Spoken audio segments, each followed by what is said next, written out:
Hello, welcome to ব্রুলি corner. আগের এপিসোডে দেখিয়েছিলাম গোল্ডেন ক্যাটারার্স এর ইনভিটেশনে যাওয়া একটা রিসেপশনের স্টার্টার্স গুলো। এবারে দেখাবো এখানকার মেন কোর্সের আইটেম গুলো, আর সেটা টেস্ট করে রিভিউ করব কোনটা আমার বেশি ভালো লাগলো আর কোনটা খারাপ। তার আগে মেনুতে কি কি আছে দেখে নি। সিঁড়ি দিয়ে উঠেই বড় একটা টেবিলের মাঝখানে গণেশজির মূর্তি, তার পাশে সুন্দরভাবে ডেকোরেট করে প্লেট আর কাটলারি গুলো সাজানো, স্যালাডের সুন্দর ডিসপ্লে, রায়তা, পুদিনার চাটনি, দু রকমের পাস্তা। তারপর মেন কোর্সের ফার্স্ট আইটেমে সবার প্রিয় গরম গরম ফুলকো ফুলকো কড়াইশুটির কচুরি, তার সঙ্গে ছিল চানা মশলা, সাদা আলুর দম, আর ভেজদের জন্য বাটার পনিরেরও ব্যবস্থা ছিল। তারপরেই এদের স্পেশালিটি আইটেম বিশাল বিশাল পিওর ভেটকির ফিশ ফ্রাই। আমার হাতের চেয়ে হচ্ছে তো বড় ছিলই, এর একটা খেয়েই প্রায় পেট ভরে যাবে। তারপরের আইটেমটা 90% বাঙালির প্রিয় মাটন বিরিয়ানি। মাটন বিরিয়ানির গন্ধটা আমাকে হাতছানি দিয়ে দূর থেকে ডাকছিল, এতটাই ফ্লেভারফুল। গিয়ে দেখলাম বিরিয়ানিটাকে ঢেলে সুন্দর করে সাজানো হচ্ছে, উপরে কফতিগুলোকে সাজিয়ে বড়সড় একটা মাটনের পিস রেখে দেওয়া হলো। যদিও আমি খুব একটা বিরিয়ানি ফ্যান নয়, তাও গন্ধটাই মনে হচ্ছিল এক্ষুনি খেতে বসে যাই। তার সঙ্গে ছিল চিকেন চাপ, আর যারা চিকেন খান না, মাছের কালিয়া। যদিও মাছের কালিয়াটা একটু বেমানান বিরিয়ানির সঙ্গে, তাই মাছের সঙ্গে পাল্লা দেওয়ার জন্য ছিল মিষ্টি জাফরানি পোলাও। এই দিয়েই মেন কোর্সের আইটেম শেষ। তারপর ঢুকে গেলাম সোজা ডেজার্টের দিকে। সেখানে গোল্ডেন কালারের ফ্রুট চাটনি, তার মধ্যে উঁকি মারছে নানান রকম রং বেরঙের ফলের টুকরো। দেখতেই বেশ টেম্পটিং লাগছিল। লাল সবুজ হলুদ ফল দিয়ে ডেকোরেট করা চাটনিটা আমার ভীষণ প্রিয়। পরের আইটেম হলো বাঙালিদের প্রিয় মিষ্টি, যেটা ছাড়া বাঙালিদের খাবার কমপ্লিট হয় না। তার মধ্যে ছিল গরম গরম গোলাপ জামুন আর বাটারস্কচ সন্দেশ। এই দুটো মিষ্টি এনাদের স্পেশালিটি। আমি যতবার খেয়েছি আমার খুব ভালো লেগেছে। আর 5টা দোকানের থেকে একটু অন্যরকম। সেকেন্ড ফ্লোরে খাওয়া দাওয়ার ব্যবস্থা পুরোটাই বুফে, তবে যারা যারা বয়স্ক বা বসে খেতে চান তাদের জন্য যথেষ্ট বসার জায়গা আছে। এখানে শুধু খাবার না, জলটাও সার্ভ করা হচ্ছিল একটু অন্যরকম। যারা গ্লাসে জার থেকে খেতে চায় তাদের জন্য পিওর বিসলারির জার, আর অন্যদের জন্য ছোট ছোট বিসলারির বটলও ছিল। যারা পার্সেল নিয়ে যাবে তাদের জন্য প্যাকিং এরও ব্যবস্থা ছিল। আর এই সুন্দর সুন্দর কৌটোর মধ্যে চাটনি দেওয়ার স্টাইলটা বেশ ভালো লাগলো।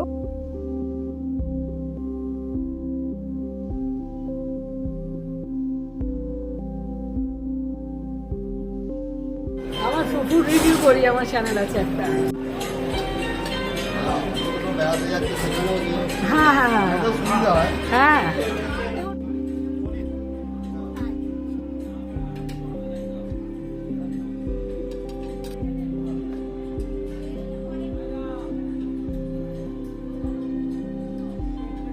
মেনুতে কি কি আছে রেকি করে ফার্স্টেই অন্যান্য গেস্টদের একটা ফিডব্যাক নিয়ে নিলাম আপনাদের রিলায়েবিলিটির জন্য। Dinner complete. কেমন লাগলো খাবার? কোন খাবার ভালো লাগলো সবচেয়ে?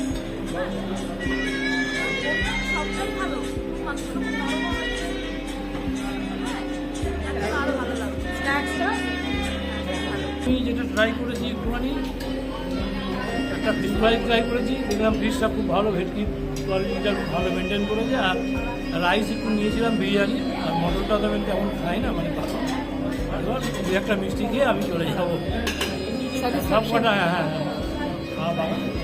হাট বাইপাস আছে, কিন্তু না এমনি ছিমচাম আছে আমাদের। আচ্ছা আচ্ছা, বিরিয়ানিটা খুব ভালো হয়েছে। বিরিয়ানি আলুর দমের আলুটা খুব ভালো। আচ্ছা, বিরিয়ানিটা বেস্ট।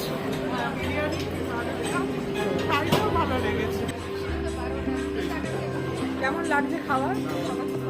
সবাই তো খুব ভালো রিভিউ দিচ্ছে, গন্ধটাও বেশ ভালোই আসছে। তো এবার আমার ট্রাই করে দেখার পালা, কীরকম খাবার।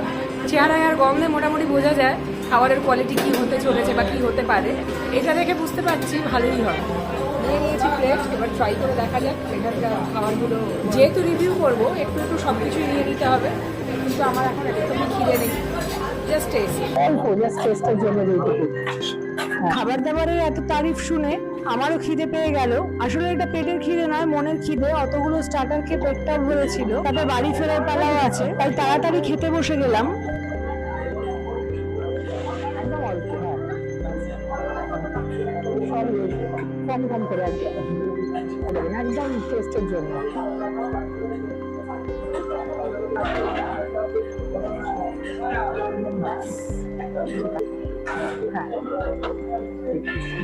এটা আপনারা রেখেছেন আলু পনির, পনির আছে। আচ্ছা, পনির পছন্দ। কেমন লাগলো খাবার?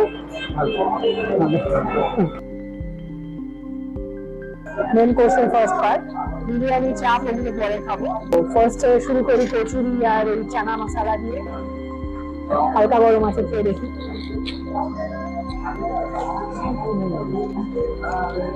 ভালো, স্টাফিংটাও বেশ ভালো, অনেকটাই স্টাফিং আছে। কড়াইশুঁটি, কিন্তু কড়াইশুঁটির কচুরি আমার ভালো লাগে আলুর দমের সঙ্গে, তাই আলুর দমটা আগে ট্রাই করে দিই। যদিও কাশ্মীরি আলুর দম আমি ম্যাক্সিমাম জায়গায় লাল লাল দেখেছি, এখানেই দেখলাম হোয়াইট কালারের কাশ্মীরি আলুর দম। তবে আমার পার্সোনালি এই সাদা আলুর দমটা বেশ ভালোই লাগে। দই দেওয়া বেশ ভালো, সফেদ আলু আমার বেশ ভালো লাগে, এটার সঙ্গে পারফেক্ট। চানা মশলাটা বেশ ভালো, কিন্তু আমার মনে হয় নানের সঙ্গে হলে বেশি ভালো লাগতো। কচুরিটা এই আলুর দমের সঙ্গে আমার ফেভারিট, ওর মধ্যে জানি না, এর মধ্যে আলুর দমটা আমার বেস্ট লাগলো। টেম্পটিং শাহী পনিরটা ভেজেদের জন্য, কিন্তু আমার এটা বেশ ভালোই লাগে দেখে, তাই ট্রাই করলাম। আর এর গ্রেভিটা বেশ বাটারি আর ক্রিমি ছিল। পনিরের কোয়ালিটিটা বেশ ভালো। তিনটে জিনিসের মধ্যে নাম্বার দিতে হলে আমি বলবো আলুর দম ফার্স্ট, তারপর পনির, তারপর চানা মশলা, আমার টেস্ট বাড অনুযায়ী। রান্নার টেস্টটা প্রত্যেকটা আইটেমের মধ্যে ভালোই ঢুকেছিল। শসা আর দই দিয়ে রায়তা, একটু মিষ্টি মিষ্টি টেস্ট, তার সঙ্গে চাট মশলার একটা পাঞ্চ আছে, ভালো, বেশ ভালো। সত্যি বলতে কি এখনো পর্যন্ত কোনো খাবার খারাপ লাগেনি আমার, বেশ ভালো, প্রত্যেকটা আইটেমই ভালো। আসল জিনিস তো বাকি আছে এখনো। ফার্স্টে ফিশ ফ্রাই ট্রাই করি, তারপর যাবো বিরিয়ানি খেতে। খুব তারিফ করছিল তো বিরিয়ানি, অল্প অল্প করে নিয়ে নিলাম জাস্ট টেস্ট করার জন্য, তাতেই এত খাবার হয়ে গেল। পনিরটা ভেজদের জন্য ছিল, কিন্তু আমার তো টেস্ট করা দরকার। ভেজ নন ভেজ সব রকম ফুডের দায়িত্ব আমার কাঁধে। গরম গরম পুরো ফিশ ফ্রাই, দারুণ, ওয়েল ম্যারিনেটেড। আর মাছের ফিলেটাও বেশ ভালো, মোটা ফিলে ভেতরে মোটা মাছের ফিলে, শুরু থেকে শেষ অবধি একই থিকনেসের মাছ ছিল। মাছের কোয়ালিটি দেখেই বোঝা যায় এটা পিওর ভেটকি কিনা। শুধু দুটো জিনিস মিস করে গেছি, জাফরানি পোলাও আর পনির পাসিন্দাটা। এই ফাটাফাটি ফিশ ফ্রাই খাওয়ার পর পনির পাসিন্দাটা ঠিক জমতো না। নেক্সট আইটেম ছিল বিরিয়ানি, চলে গেলাম প্লেট নিয়ে বিরিয়ানি নিতে। আলু দিয়ে দিই,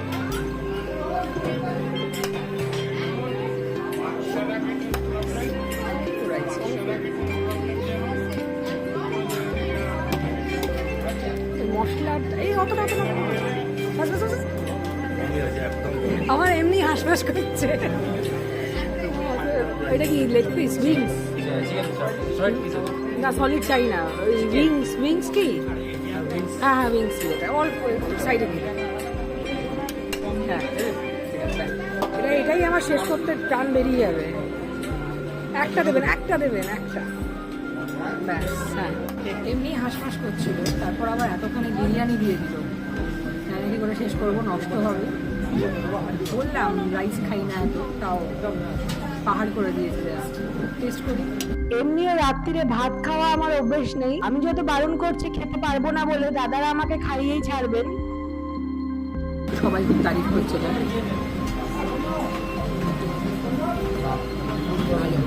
বেশ ফ্লেভারফুল, রাইসটাও ঝরঝরে আর ভালো, মানে ফ্লেভারগুলো রাইসের মধ্যে ঢুকেছে, বেশ টেস্টি। প্রথমেই নাল্লির পিস, তারপর বড়সড় আরেকটা পিস দিয়ে দিল। মাংসের পর বিরিয়ানিতে আলুটা আমার সবচেয়ে ফেভারিট। মাটনগুলো নরম, বিরিয়ানিটা সত্যিই ভালো, দারুণ, জাস্ট দারুণ। বড় বড় ব্র্যান্ডরা ফেল করবে। খুব কম জায়গায় এত ভালো বিরিয়ানি খেয়েছি, স্পেশালি নেমন্তন্ন বাড়িতে। পারফেক্ট নরম ফ্লেভারফুল মাটন, আর সঙ্গে ঝরঝরে ফ্লেভারফুল রাইস। আলুটা খাই এবার,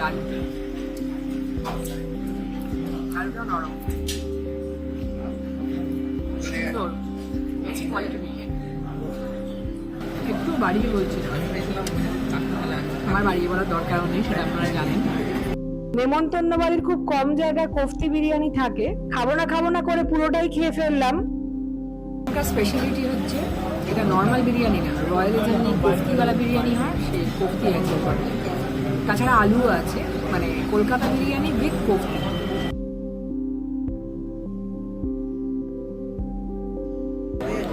আদা পেঁয়াজের একটু বেশি ফ্লেভারটা এর মধ্যে দেখেছে, স্পাইসেসের নয়, তবে ভালো সলিড মাংস, ওখানেও কোনো ভেজাল নেই।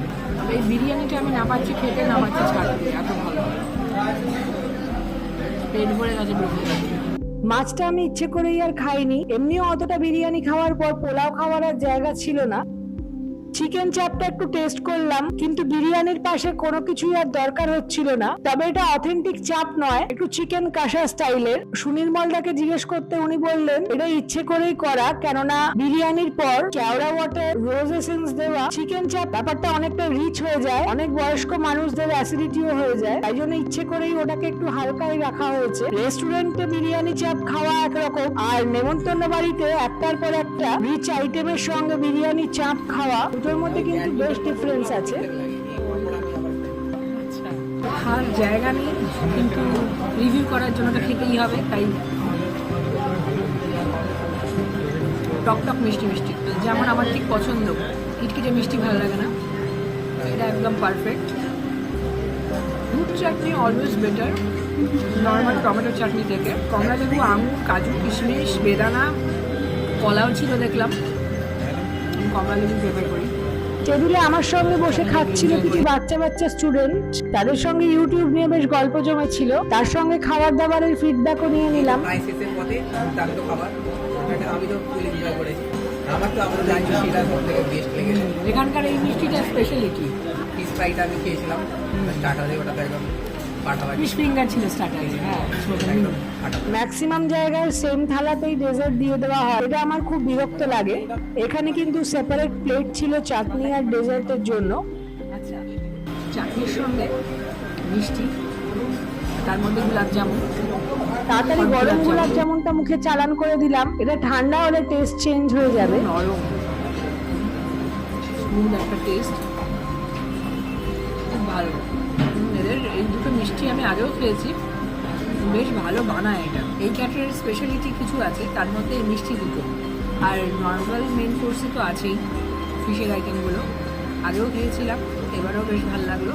আর সবচেয়ে ভালো লাগলো বিরিয়ানিটা। এত নরম তুলতুলে এই গোলাপ জামুনটা, একটা খেলে মনে হবে আরো 2-3টে খেয়ে নি। বেস্ট গোলাপ জামুন। এটাও নরম তুলতুলে কাঁচা গোল্লা স্টাইল, উপরে মালাইয়ের লেয়ার আর বাটারস্কচ দেওয়া সন্দেশ, দুর্দান্ত খেতে। মিষ্টিটা এটা আমার ফেভারিট মিষ্টি, মালাই, গুড়ের মালাই দেওয়া হালকা মিষ্টি। এক্সাক্ট নামটা বলতে পারবো না, তবে কাঁচা গোল্লা স্টাইলের, খুব ভালো। চকলেট সুইটনেস, গুড়ের ফ্লেভার, আর বাটারস্কচও করে দেওয়া আছে, ছোটো ছোটো বাটারস্কচের ব্রাঞ্চ আছে। খুব ভালো ভালো খাওয়া হলো অ্যাজ ইউজুয়াল। প্রত্যেকটা আইটেমই ভালো লেগেছে আমার, একটু বাড়িয়ে বলছি না। কেউ যদি হাওড়া এরিয়ায় কেউ যদি এই ক্যাটারারকে কখনো বুক করতে চান, তাহলে এই ভিডিও পজ করে নাম্বারটা নিয়ে নেন। তেমন হলে আমাকেও কমেন্টে লিখতে পারেন, আমি নাম্বার দিয়ে দেবো। Thank you. সুনির্মল বাবুর গোল্ডেন ক্যাটারার শুধুমাত্র হাওড়ার ইভেন্টই অর্গানাইজ করে না, কলকাতায় গিয়েও ইভেন্ট অর্গানাইজ করে। তাই কেউ যদি কলকাতার কোনো ইভেন্টে এনাদের খাবার ট্রাই করতে চান, নির্দ্বিধায় এই নাম্বারে ডায়াল করে কথা বলে নিতে পারেন। আর আমার ভিডিও দেখে যারা গোল্ডেন ক্যাটারারের খাবার ট্রাই করবে, তারা নিশ্চয়ই আমাকে ফিডব্যাক দেবেন, আপনাদের কেমন লাগলো এনাদের খাবার। আর যারা অলরেডি খেয়েছেন তারাও কমেন্ট করে জানাবেন ভালো খারাপ যেটাই আপনাদের এক্সপিরিয়েন্স ছিল। জমিয়ে পেট পুজোর পর লাস্টে তো আইসক্রিম খেতেই হবে। এখানে একটাই ফ্লেভার ছিল বাটারস্কচ, তাই বাটারস্কচ সফটি খেয়েই খাওয়াটা সম্পূর্ণ হলো। পেট ভরে খাওয়া হলো, আর শেষ পাতে আইসক্রিম না হলে চলে না। এখানে কোয়ালিটি ওয়ালসের আইসক্রিম আছে, সফটি। বাটারস্কচ পেয়েছি, ওটাই খাই। আইসক্রিম ছাড়া খাবার কমপ্লিট হয় না, তাই মাস্ট। ওনার সঙ্গে গল্প করতে করতে আর একটা ইনভিটেশনও পেয়ে গেলাম, যেটা একটা অন্যরকম মজা আছে। সেই মজার গল্পটা পরের এপিসোডেই দেখবেন, তাই চ্যানেলটাকে সাবস্ক্রাইব করে দিন আর দেখতে থাকুন। খুব তাড়াতাড়ি ওই সারপ্রাইজ ইনভিটেশনটা নিয়ে আসছি।